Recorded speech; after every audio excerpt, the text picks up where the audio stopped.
Hello mga kapalaboy! Welcome back to my YouTube channel. Meron tayong ipapakita ngayon sa mga naghahanap. Nandito na yung ating 2026 Montero GLX 4x2 manual transmission. Ipapakita ko sa inyo yung specs niya at yung yung pricing at promo para sa unit na to. At syempre, hindi rin mawawala yung mga exclusive freebies natin, mapa-cash or in-house bank financing transaction. Pero bago natin simulan yung video na to, please don't forget to like, share, and subscribe on my YouTube channel para updated kayo sa other Mitsubishi units na ipapakita ko ngayong buwan ng November. Mga kapalaboy, presenting our 2026 Mitsubishi Montero GLX 4x2 manual transmission. Ang kulay po ng nakikita nyo sa inyong mga screen ay Blade Silver Metallic. Ito po siya. Kahit madumi yung unit, hindi nyo mapapansin yung dumi niya. Ayan, yan yung kinaganda kapag Blade Silver Metallic yung kulay na inavail nyo. Pero guys, ipapakita ko sa inyo yung specs niya. Sa specs niya, umpisahan natin sa exterior features ng ating Montero GLX manual. Ang ating Montero GLX manual transmission ay equipped pa rin po siya ng multi-reflector halogen fog lamps at naka-halogen projector headlamps na po siya. Mga kapalaboy, yung brand bumper pa rin ng ating 2026 Montero GLX manual transmission ay naka-front dynamic shield design concept. At yung bumper grill po niya, eto siya. Napakaganda pa rin. Radiator grill niya, ito, napakalaki pa rin. Bumper garnish, kulay silk pa rin yung pintura. At yung kanyang grill sa ibabaw, ito pa rin yung design. Sa bubong, yung ating Montero GLX, equipped pa rin niya ng roof rail at meron siyang shark's fin antenna na body color. Sa engine po niya, yung engine ng ating Montero GLX manual, equipped pa rin niya ng 4N15 na Euro 4 compliant na diesel engine. At meron siyang 181 horsepower at 3,500 RPM. 2.4 liter lang yung engine natin pero napakalakas po ng pulling power po niyan. Sa transmission naman niya, equip yung ating manual transmission ng 6-speed na manual transmission. So silipin natin yung gilid. Papakita ko lang.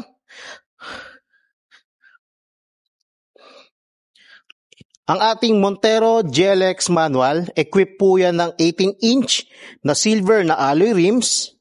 At yung braking system niya sa harapan, naka-disc brakes. At yung braking system naman niya sa likod, naka-disc brake din. Guys, yung braking system natin, meron siyang ABS with EBD or anti-lock braking system with electronic brake force distribution.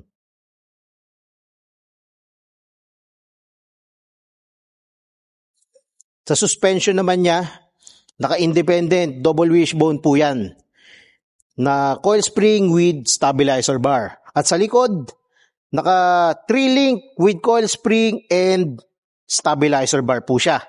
Kaya napakaganda yung ng ride and comfort ng unit natin. Ito kasi yung binibili ng mga buyer ng Montero, yung riding and comfort po ng ating SUV. And then mga kapalaboy, bago ko makalimutan, isa pa sa nagpapaganda ng riding and comfort ng ating sasakyan ay yung goma niya. Yung goma kasi niya, yung specs, naka 265/60 na R18. Napakalapad at napakataas ng goma natin. Ngayon, eto, yung gilid. Naka-chrome po yung kanyang mga side mirror, door handle, pati yung mga inserts po sa windows, naka-chrome. Mga kapalaboy, bago natin pasukin yung unit, ipapakita ko lang muna sa inyo yung susi niya. Kunin ko lang dito.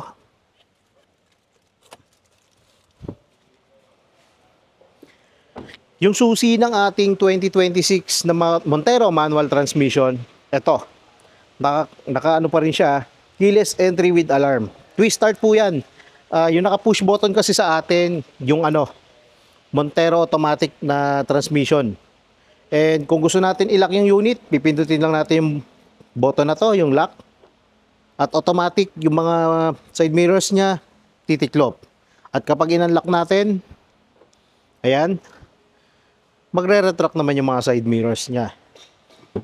And mga kapalaboy, yung unit natin ng Montero GLX manual transmission, equip ito ng ano ho, theft deterrent.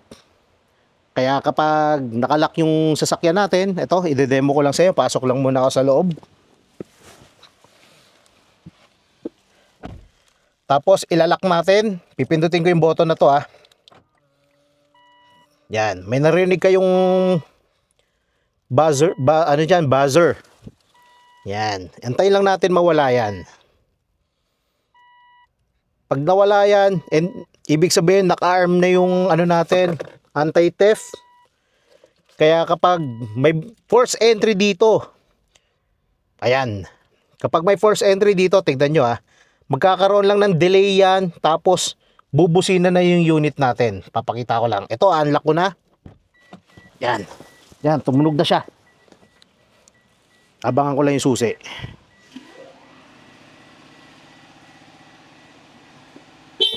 Yan. May ano siya, may force entry alarm. Kaya guys, kapag may papasok sa unit natin na nakalock yung sasakyan, alam mo na, tutunog po yung kanyang ano, anti-theft alarm. Sa mga nagsasabi or nagtatanong kung meron bang alarm yung unit natin, yes, meron po siya. Mapa manual, automatic transmission ng Montero, meron po. So ngayon, pasukin na natin yung loob ng unit. Guys, ito, medyo madumi kasi ano po siya, galing sa planta, ay sa warehouse. Ayusin lang natin. Ito kasi ginagamit natin para hindi masyado madumihan or malikabukan yung carpet ng ating sasakyan. Bago natin pasukin, ito papakita ko lang sa gilid. Nandito yung switches para sa kanyang Windows, all power yan, all automatic. Mayroon tayong central door lock. Yung unit natin may speed sensing lock po yan. Sidings, fabric po yung material na nandito, and naka leather naman po itong handle natin. Ceiling, kulay gray. Ayan. Kulay gray po siya. Switches sa left side ng ating dashboard. Dito yung sa side mirror, and nandito naman sa baba yung kanyang reverse sensor po. Sa steering wheel, 3-spoke steering wheel po siya. Nandito yung control para sa audio steering remote. Meron siyang button dito para sa multi-information display or instrument panel. Sa left side ng steering wheel, nandito yung control para sa headlamps at fog light. Sa right side naman, ayan, pinasok ko na. Sa right side naman, nandito naman yung control para sa wiper. Mga kapalaboy, ang multi-information display ng ating GLX manual, naka-analog po siya na high contrast and meron siyang LCD. Kaya napakaganda gamitin ng unit natin at madaling malaman kung meron bang mga errors dito. Gaya niyan, naka-on lang po yung susi natin na hindi siya naka-start yung makina. Kaya nakailaw yung kanyang check engine, check battery, pati na rin yung sa seatbelt. Nakailaw yan. Pero kapag in-start natin yung makina, namamatay naman po yan. Iilaw na lang dyan kapag naka-start yung makina natin ay yung kanyang seatbelt at pati yung handbrake. Pero kapag hindi na mula yung ilaw ng check engine natin, ibig sabihin kailangan natin dalhin sa service center para mapacheck yung unit. So, ito, head unit naman tayo. Sa head unit ng ating Montero, Ang ating Montero GLX manual, naka 7-inch po siya na touchscreen monitor. And pwede tayo mag-play dito ng SmartLink Display Audio or SDA. Isasaksak lang natin dito sa ano po niya, sa USB slot para makonect natin via USB yung ating mga mobile phones para magamit natin si Apple CarPlay or si Android Auto. Mga kapalaboy, para may start natin yung makina ng ating GLX manual transmission, kailangan nakatapak tayo sa clutch pedal muna at saka natin iti-twist yung kanyang susi para mag-start po. Kasi kapag hindi natin twist yung kanyang susi, kapag hindi natin tinapakan yung clutch pedal habang tinitwist natin yung susi sa kanyang susian, hindi po mag-i-start yung makina. Yan. So ngayon, papaandarin ko lang yung aircon ng sasakyan natin, ng Montero. Kung gusto nyo mabilis lumamig yung cabin natin, kailangan pindutin mo lang tong auto. Yan. Nakaset yan sa low na temperature. Yung ano niya, yung fan speed niya nakaset naman sa pinakamalakas or pinakamalakas na fan speed. Ngayon, kapag tinaas ko naman yung temperature niya, gaya nito, nilagay ko po sa 25, automatic naman yung kanyang fan speed humihina.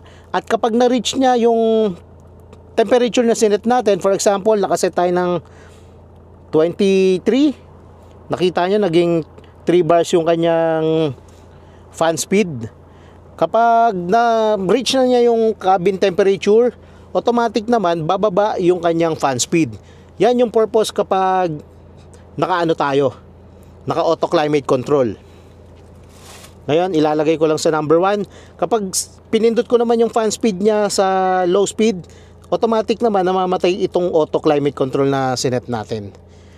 Guys, inuulit ko lagi sa mga previous vlog ko, itong ilaw na to, kailangan naka-on yan. Kasi kapag naka-off yan, yung hangin galing sa labas, lalo na kapag dumaan tayo sa mabahong lugar, ayan, kailangan naka-on yan para hindi po pumasok yung hangin sa loob ng unit natin. Ayan. So, ngayon ito, sa cambio naman tayo. Yung ating manual transmission, 6-speed po siya. And sa mga nagtatanong or curious regarding sa ano natin, sa cambio, ito po, yung reverse natin katabi ng Primera. Ayan, papakita ko lang. Kapag pinapunta ko lang siyang kaliwa at nilagay sa taas, first gear lang po siya magsi-shift. Pero kapag diniin ko pababa, gaya nito, yan, at pinasok ko sa kaliwa at inangat ko, ayan, magre-reverse na po siya. Aatras na po yan. Pero kapag hindi ko diniin pababa, Primera lang. Kaya kapag bumili kayo ng Montero sa akin, ano po, tawag dito, tuturuan ko po kayo yung ng tamang technique para malaman nyo or hindi kayo mailang sa pagkambyo ng sasakyan natin. Kasi may ibang driver ng manual na nasanay sa mga previous model natin, gaya ng G4 o di kaya ng Adventure, na yung reverse katabi ng 4th gear. Ano po, tawag dito, nag-aalangan kasi sila na ikambyo minsan sa Primera, akala nila baka ma-shift nila sa reverse, pero hindi po papasok ng reverse yung ating cambio kapag hindi natin diniin or pinindot pababa yung ating yung ating cambio. Ayan. Pero tuturuan ko po kayo kung ano gagawin natin dyan. Ayan. So ngayon punta tayo sa second row. Guys, sa safety features pala ng unit natin, itong Montero natin, dalawa po yung airbag nya. Isa dito, ayan, may SRS sa steering wheel. At yung isang airbag nya, nandito naman sa dashboard, sa harapan ng passenger. And sa seat material ng ating Montero manual, equip ito ng high grade na fabric seat.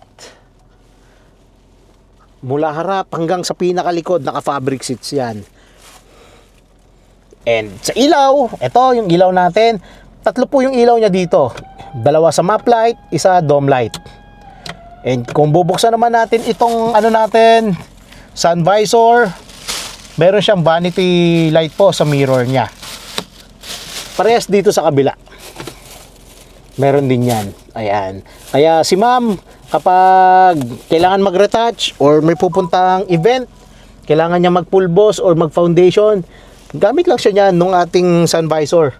At may ilaw yan, kaya makakapag ano po siya, makakapag ready pa po siya. Guys, yung unit pala natin, naka ano to dual aircon. May aircon po yan hanggang sa pinakalikod. 4 po yung vent, dalawa sa second row at dalawa rin sa third row. Yan. Punta tayo sa ano natin, armrest console bago tayo bumaba.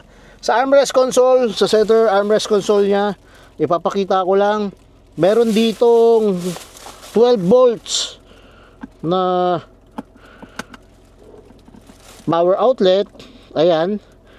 Pwede kayo magsaksak dyan ng USB charger o di kaya ng ano ho, yung mga power supply o kaya yung mga tawag dito, yung mga inverter from 12 volts to 220 volts, pwede nyo po isaksak dyan para makapag-charge kayo or makagamit kayo ng mga laptop nyo for charging. So ngayon, second row tayo. Pakita ko lang. Sa second row, ito, naka-on pa yung ilaw ko. Shoutout nga pala sa nag-comment sa previous vlog ko na madilim daw yung mga videos ko. Ngayon, bumili tayo ng ilaw para sa ating camera, para at least makita po nila yung binablog natin kapag nasa loob tayo ng unit. Ayan. Second row natin, ito, naka-fabric yung sidings niya at meron siyang handle grip dito sa gilid. Kaya kung medyo may edad na or masakit yung tuhod ng sasakay sa unit natin, hawak lang siya dito at madali siyang makakasakay sa Montero. Although mataas yung ating Montero, may stepboard siya at hawak ka lang dito sa handle grip para makasampa ka sa auto. And then, second row seat, kung gusto mong pumunta sa pinakalikod, eto lang. May lever dito. Angat mo lang yan. Yan. Fold and tumble yan. Pati yung kabila, fold and tumble. 60-40 sa second row. 50-50 naman yung fold sa third row natin. Sa mga nagtatanong kung masikip ba sa likod ng ating Montero GLX or other Montero variants, guys, hindi po masikip dyan. Kahit 6-footer po, komportableng makakaupo sa likod ng sasakyan natin. Sinasabi po nila na masikip kasi hindi po nila inaayos yung sandalan po ng upuan. Kaya hindi rin komportableng nakakaupo yung pasahero sa likod. Yan. So ngayon, punta tayo sa third row.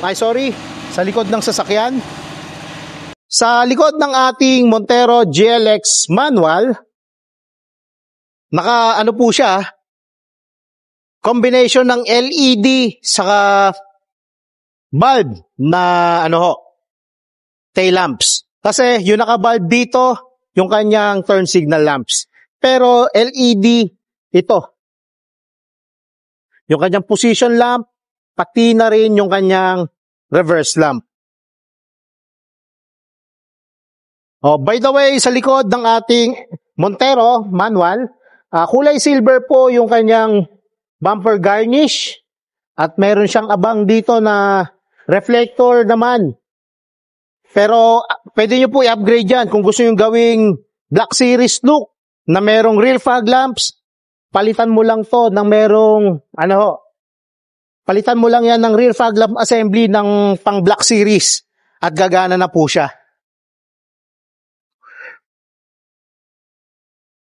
Ayan. So guys, napapansin nyo ba walang spoiler? Mapakash bank PO o di kaya in-house bank financing, may free tayo na GT spoiler. Body color or kulay black yung spoiler na ilalagay natin dyan. Yan, napakaganda ng Montero natin, Montero manual. And ngayon, silipin natin yung likod. Dito sa third row seat natin or dito sa pinakalikod ng ating trunk ng Montero, may makakarga pa rin tayo dito na dalawang 30 kilos na luggage. Ayan. And dito sa gilid, lagayan natin ng tools. Ito, papakita ko lang. Nandito kasi yung jack. Hydraulic jack po yan. Yan. Nandyan yung jack, tapos ilalagay rin natin dito yung mga basic tools niya. Yung sa basic tools kasi niya, ano po yan nandyan yung tie wrench, saka yung tubo, pambomba ng jack. Yan. Ito yung point of view natin kapag sumisilip tayo dito sa pinakalikod ng sasakyan. Ngayon, isasara ko na. Pag-usapan naman natin yung pricing and promo ng ating 2026 Montero GLX manual transmission. Mga kapalaboy, pag-usapan naman natin yung pricing and promos ng ating 2026 Montero GLX manual transmission. Ang SRP niya or yung selling price po niya ay 1,568,000. Guys, kung may nakikita kayo ng mga nagpo-post regarding sa 1.2 ba yung or 1.2 million yung ating Montero GLX manual, ito, ipapakita ko sa inyo yung pricing po niya or yung discount. Sa discount kasi ng ating Montero GLX manual, 275,000 yung cash discount niya. At meron tayong babayaran dito kung cash transaction, babayaran kasi natin yung 3 years TPL, which is 1,691, and optional naman kung mag-a-avail kayo sa amin ng insurance, nasa 37,000 naman. At syempre, hindi mawawala yung mga exclusive freebies natin pag cash transaction. Kasi kapag cash transaction tayo, yung freebies na ibibigay ko sa inyo, meron tayong GT spoiler o di kaya rain visor, dashcam. Yan. Mamimili kayo dyan, GT spoiler or dashcam and rain visor. At syempre, meron tayong 2 pirasong umbrella at saka 2 pirasong keychain. Pero, mga kapalaboy, kung kukunin nyo siya under in-house bank financing transaction, ang lowest down payment offer na pwede mong ma-avail para sa unit na to ay 0 cash out or 0 down payment.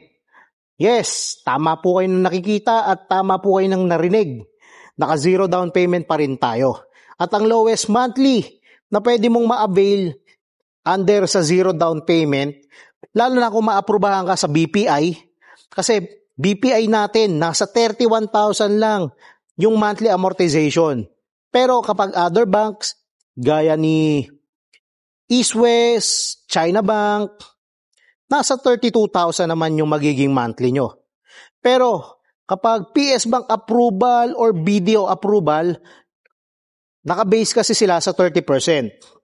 Kaya regarding sa sa quotation na yon, please mag-message kayo sa aking social media account or sa aking cellphone number. Viber ready na rin po siya and pwede nyo rin ako ma-reach through WhatsApp. Sa mga subscriber ko or sa mga previews na nagko-comment regarding po sa ating quotation or pricing, hindi ko po talaga nilalagay minsan yung mga offer natin sa sa mga videos natin. Price lang at down payment kasi paiba-iba po yung down payment and monthly na pwede nyong ma-avail dito. Kaya kung interesado ka talaga, syempre, mag-message ka lang. So ngayon, sa exclusive freebies natin, under in-house bank financing, inuulit ko under in-house bank financing transaction. Hindi kasali dito yung cash sa bank PO. In-house lang, inuulit ko, in-house lang.